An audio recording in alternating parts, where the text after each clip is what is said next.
स्वागत है। आज हम बात कर रहे हैं ग्रुप मीटिंग्स या चर्चाओं में कैसे आत्मविश्वास से अपनी बात रखी जाए। ये एक ऐसी चीज़ है जिससे बहुत लोग जूझते हैं। हमारे पास mastering group speaking confidence in meetings नाम के स्रोत से कुछ दिलचस्प बातें हैं। तो आज हम इन्हीं विचारों को ज़रा गहराई से समझेंगे, है ना। देखते हैं कि मीटिंग्स में अपनी आवाज़ कैसे बुलंद की जा सकती है। चलिए शुरू करते हैं। तो स्रोत कहता है कि हाँ, ये डरावना लग सकता है, पर असल में इसे आसान बनाया जा सकता है। इसमें 3 सीधे साधे कदम हैं और एक मानसिकता बदलने की तरकीब भी। पहला कदम तो तैयारी का है, मतलब बोलने से पहले कुछ मुख्य बिंदु नोट कर लेना। जैसे शायद टीम की प्रोग्रेस पर कुछ कहना हो या मेरे पास 2 आइडियाज हैं, ऐसा कुछ। हाँ, और ये सिर्फ पॉइंट्स लिखने जैसा नहीं है। स्रोत असल में ये कहता है कि जब आपके पास ये लिखे हुए बिंदु होते हैं, तो दिमाग पर आप कह सकते हैं बोझ कम हो जाता है। आपको पता होता है क्या कहना है। तो फिर ध्यान सिर्फ रटने पर नहीं, बल्कि उसे ठीक से कहने पर जाता है। एक तरह से विचारों को व्यवस्थित करने का तरीका है ये। और मन भी शांत रहता है थोड़ा। बिल्कुल सही। तैयारी सिर्फ क्या कहना है उसकी नहीं, बल्कि कैसे कहना है उसकी भी।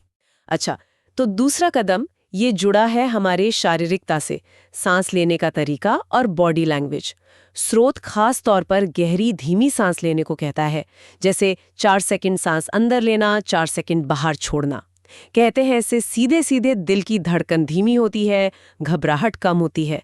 और साथ ही बॉडी लैंग्वेज पर भी ध्यान देना, कंधे थोड़े पीछे रखकर सीधे खड़े होना, आंखें मिलाकर बात करना और बोलते समय थोड़े बहुत स्वाभाविक हाथ के इशारे इस्तेमाल करना। स्रोत कहता है ये शारीरिक भाषा जैसे बिना बोले बताती है, मैं यहाँ हूँ, मैं कॉन्फिडेंट हूँ, मैं सहज हूँ। बिल्कुल। और इसका एक मनोवैज्ञानिक असर भी होता है ना। जब कोई शांत और स्थिर दिखता है, तो सुनने वाले भी उसकी बात पर ज्यादा ध्यान देते हैं, उसे गंभीरता से लेते हैं। जैसा स्रोत में बताया गया है, इससे सिर्फ बोलने वाले का आत्मविश्वास नहीं बढ़ता, बल्कि पूरी बातचीत का माहौल भी सकारात्मक बनता है। एक तरह का पॉजिटिव फीडबैक लूप बन जाता है। सही बात है। तो तैयारी हो गई, बॉडी लैंग्वेज हो गई। अब तीसरा कदम ये उनके लिए खास है जो सीधे अपनी बात रखने में हिचकिचाते हैं।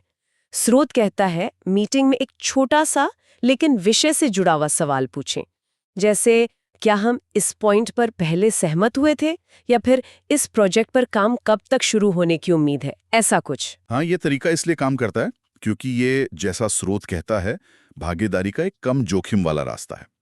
एक सवाल पूछकर आप बातचीत में शामिल तो हो जाते हैं, लेकिन कोई बड़ा दावा किए बिना। ये एक तरह से बर्फ तोड़ने जैसा है। आप धीरे धीरे अपनी मौजूदगी दर्ज कराते हैं और फिर चर्चा में ज्यादा सहज महसूस करने लगते हैं। मतलब ये एक्टिव होने का पहला आसान कदम हो सकता है। तो ये हो गए बाहरी तरीके, तैयारी, शारीरिक हाव भाव, सवाल पूछना। लेकिन स्रोत एक अंदरूनी तकनीक पर भी बहुत जोर देता है, मानसिकता बदलना। और इसे वो सबसे शक्तिशाली तकनीक कहते हैं। सुझाव ये है कि मीटिंग से पहले या शायद मीटिंग के दौरान भी मन में खास वाक्य दोहराएं। वो वाक्य है, मैं यहाँ अपने विचार साझा करने आया हूँ, जज किए जाने नहीं। हाँ, और ये जो मानसिकता बदलने वाली बात है, ये बहुत महत्वपूर्ण है। स्रोत बताता है कि ये सिर्फ कोई पॉजिटिव थिंकिंग जैसी चीज नहीं है। ये वाकई सचमुच में घबराहट के जो शारीरिक लक्षण होते हैं, उन्हें कम कर सकता है। जब आपका ध्यान शेयर करने पर होता है, तो प्रदर्शन का दबाव, आलोचना का डर, वो सब अपने आप कम हो जाता है। और फिर आप ज्यादा स्वाभाविक रूप से खुलकर अपनी बात कह पाते हैं। ये अंदरूनी सोच हमारे बाहरी व्यवहार पर सीधा असर डालती है। तो अगर हम संक्षेप में देखें, इस स्रोत से 4 मुख्य बातें निकल कर आती हैं। पहला, बोलने से पहले पॉइंट्स लिख लें, तैयारी करें। दूसरा, गहरी सांस लें और पॉजिटिव बॉडी लैंग्वेज अपनाएं, खुद को शांत रखें। तीसरा, बातचीत में शामिल होने के लिए एक छोटा प्रासंगिक सवाल पूछें। और चौथा, अपनी सोच बदलें, जज किए जाने के डर से हटकर विचार साझा करने पर ध्यान लगाएं। बिल्कुल। और ये समझना जरूरी है कि ये तकनीकें अलग थलग काम नहीं करती, ये सब मिलकर असर दिखाती हैं।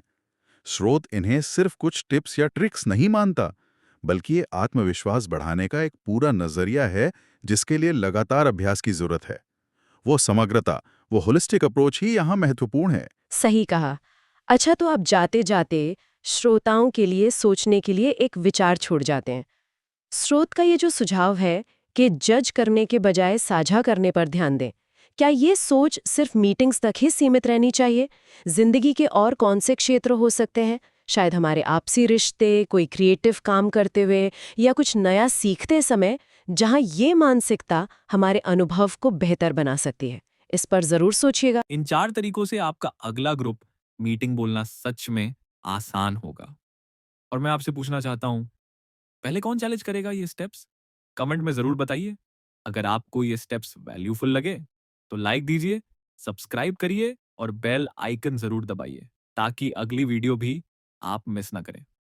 मैं हूँ पटेल साहब, मिलते हैं अगली वीडियो में। तब तक बोलिए, शेयर कीजिए और बना रहिए आत्मविश्वासी।